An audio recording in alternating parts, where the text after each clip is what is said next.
Aujourd'hui les amis, je vous ai concocté une histoire digne d'un vrai film d'espionnage. Peter Bergman est le pseudonyme d'un homme retrouvé sans vie le 16 juin 2009 sur une plage de Sligo, une ville d'Irlande. Pour les autorités, et une fois la tragédie passée, il faut pouvoir identifier l'individu. Et malheureusement, c'est là que tout va commencer à se compliquer. Car au fur et à mesure de leur investigation, les enquêteurs vont s'apercevoir que Peter Bergman n'est pas vraiment son nom ni son prénom. De plus, et capturés par les caméras de vidéosurveillance, ils vont remarquer que l'homme aborde un comportement très étrange, comme s'il faisait tout pour ne pas être reconnu. Aujourd'hui les amis, je vais vous raconter l'histoire incroyable d'un homme qui n'existe pas.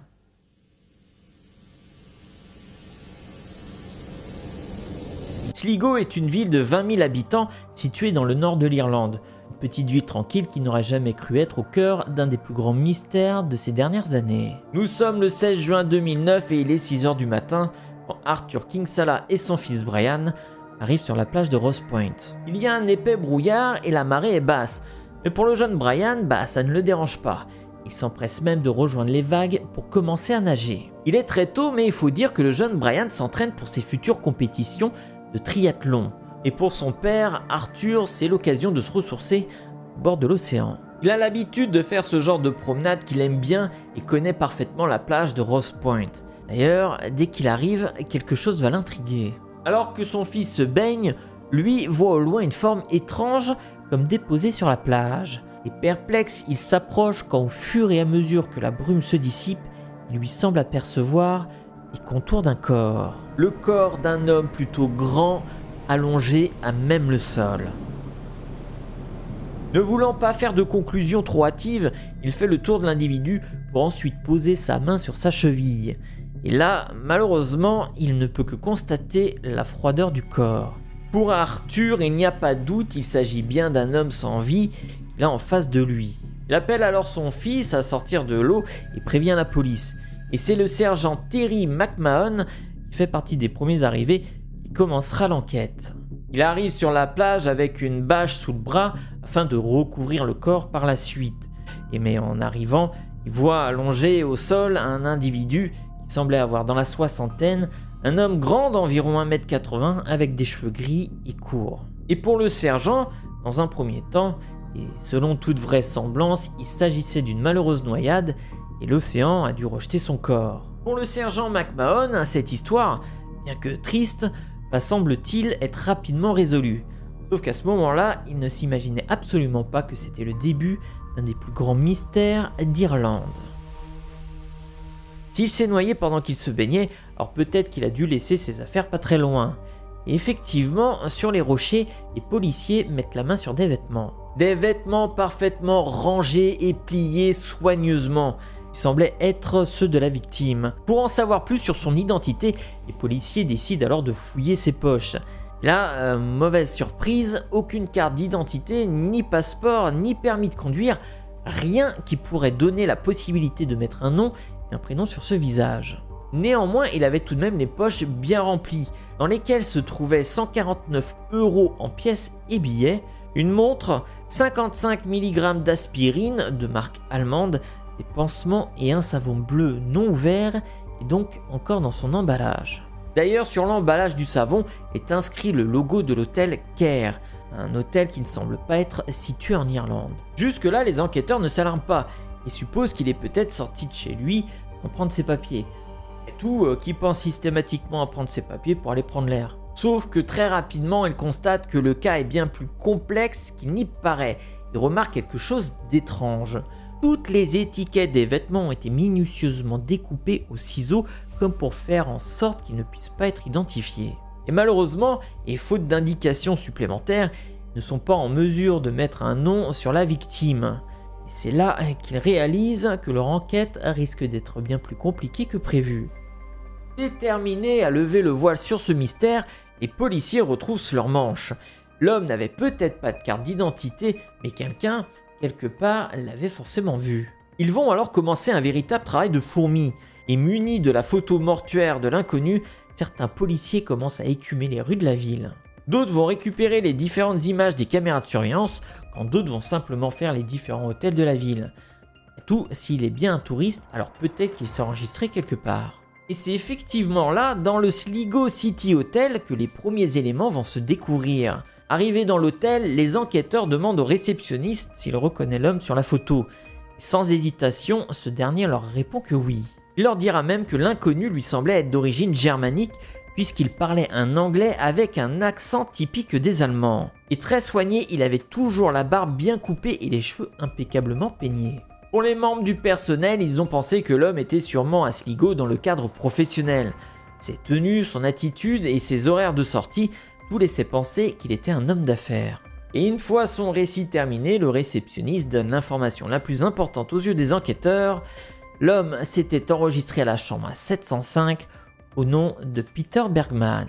Désormais, la police de Sligo a un nom et un prénom. Et les policiers sont même extrêmement chanceux, car au moment de son enregistrement au Sligo City Hotel, même si Bergman n'a pas donné de pièce d'identité, il a fourni une adresse située à Vienne, en Autriche. Et quelques temps plus tard, les policiers de Sligo vont contacter les autorités autrichiennes dans l'espoir d'en savoir un peu plus sur leurs ressortissants. De plus, et après observation, il s'est avéré que tous les vêtements de la victime étaient issus de C&A, une chaîne de vêtements assez populaire en Europe. Et en 2009, l'entreprise avait des magasins essentiellement situés en Allemagne et en Autriche. À cet instant, la police de Sligo pense avoir progressé dans l'enquête. Mais les autorités autrichiennes leur assènent un coup de massue. Aucun Peter Bergman n'est connu de leur service. Et pire encore, il semble que l'adresse fournie par la victime n'existe tout simplement pas. De plus, et même en fouillant bien, il est impossible de retrouver des documents attestant de l'arrivée de cet homme en Irlande. Et un autre petit détail jettera le trouble, car si le nom de famille Bergman est courant en Allemagne et en Autriche, cela s'écrit avec un seul N et non deux, ce qui donne encore plus l'impression que Peter Bergman n'est ni plus ni moins qu'un pseudonyme. Alors pourquoi vouloir dissimuler son identité?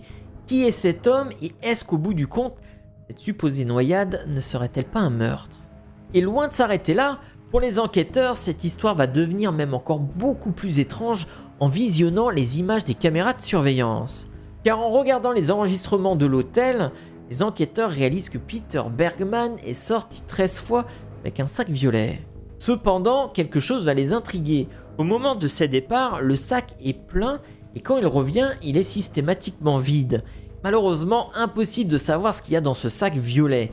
De plus, sur les images de vidéosurveillance de la ville, à aucun moment on ne le voit vider son sac.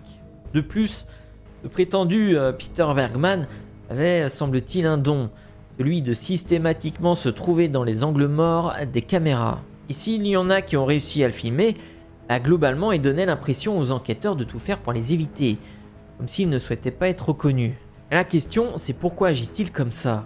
Et c'est là qu'une véritable chasse à l'homme numérique va démarrer. Les enquêteurs vont passer en revue tous les différents enregistrements des caméras de surveillance de la ville de Sligo et combinés aux témoignages des témoins qui l'ont vu, ils vont retracer les derniers jours de Peter Bergman juste avant sa mort.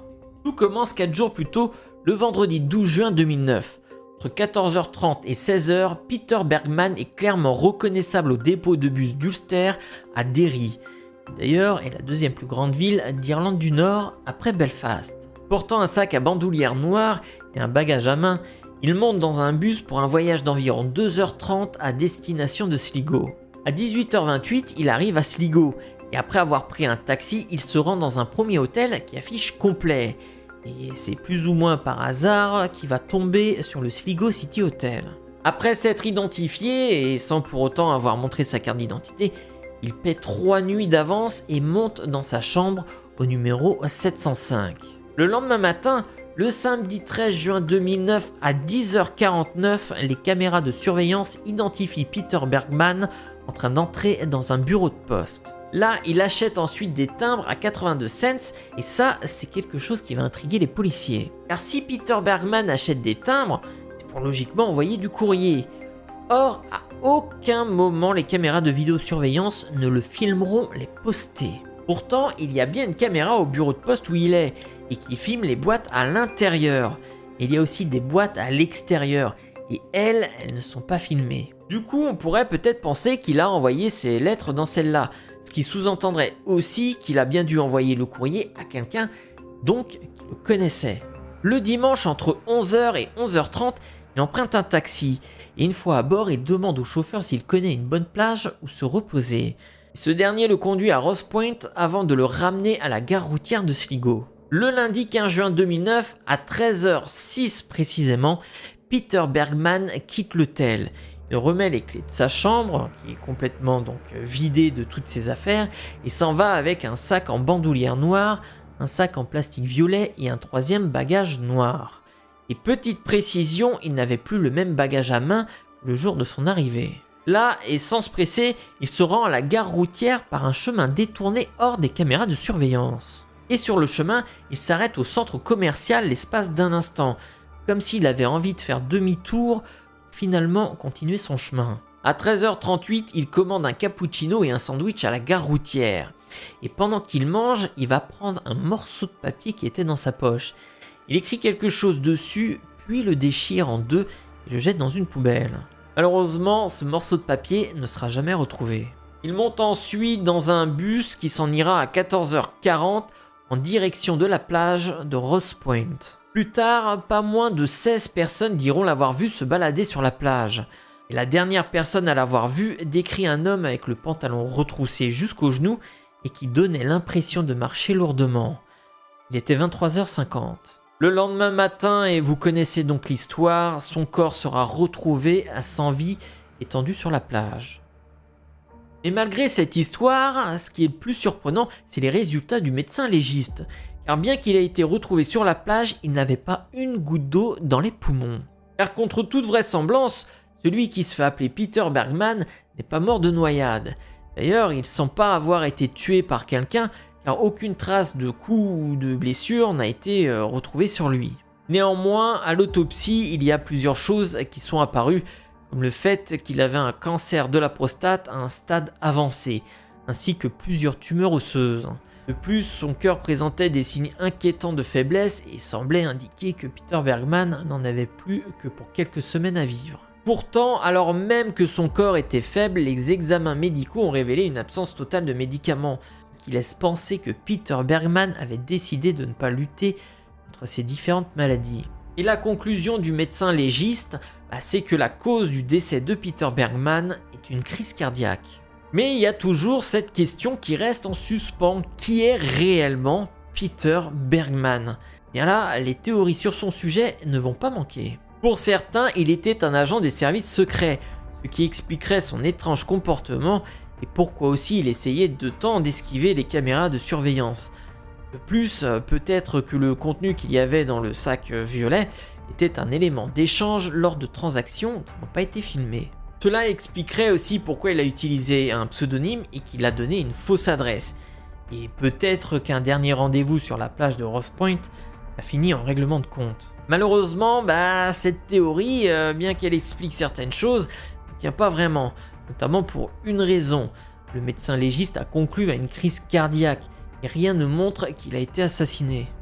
Pour d'autres, Peter Bergman est un homme ayant fui sa vie et vécu avec une fausse identité, comme pour cacher quelque chose de terrible qu'il aurait fait, peut-être qu'il a commis un crime ou alors peut-être qu'il a tué quelqu'un. Mais une dernière théorie dira aussi que Peter Bergman était tout simplement un homme seul ayant des problèmes de santé importants. Peut-être qu'il a fui ses responsabilités en Allemagne ou en Autriche et n'ayant pas voulu annoncer cela à sa famille, est parti en Irlande pour finir sa vie. Et peut-être qu'en achetant les timbres, il a eu envie d'envoyer des lettres pour expliquer sa situation avant de renoncer ou alors peut-être qu'il les a envoyées. Maintenant, même cette théorie paraît un petit peu compliquée car de nos jours, en 2023, et malgré la diffusion d'appels à témoins en Allemagne, en Autriche et au Royaume-Uni, personne ne s'est manifesté. L'homme au pseudonyme de Peter Bergman a été enterré le 18 septembre 2009 dans un endroit spécifique où sont déposées les personnes non identifiées près de Sligo. Ses affaires personnelles sont gardées minutieusement et peut-être qu'un jour son ADN parlera. Quoi qu'il en soit, pour les enquêteurs irlandais, l'affaire sera toujours ouverte tant qu'ils n'auront pas de réponse à leurs questions, à savoir qui est réellement Peter Bergman. J'espère que cette histoire vous a plu et qui sait, peut-être qu'un jour son mystère sera révélé. En tout cas, je vous remercie d'avoir regardé cette vidéo. Si vous êtes nouveau et que vous voulez pas louper les prochaines vidéos, vous pouvez vous abonner en cliquant ici. Et si vous voulez voir un nouvel épisode, vous pouvez cliquer juste là. Quant à moi, je vous dis à très bientôt.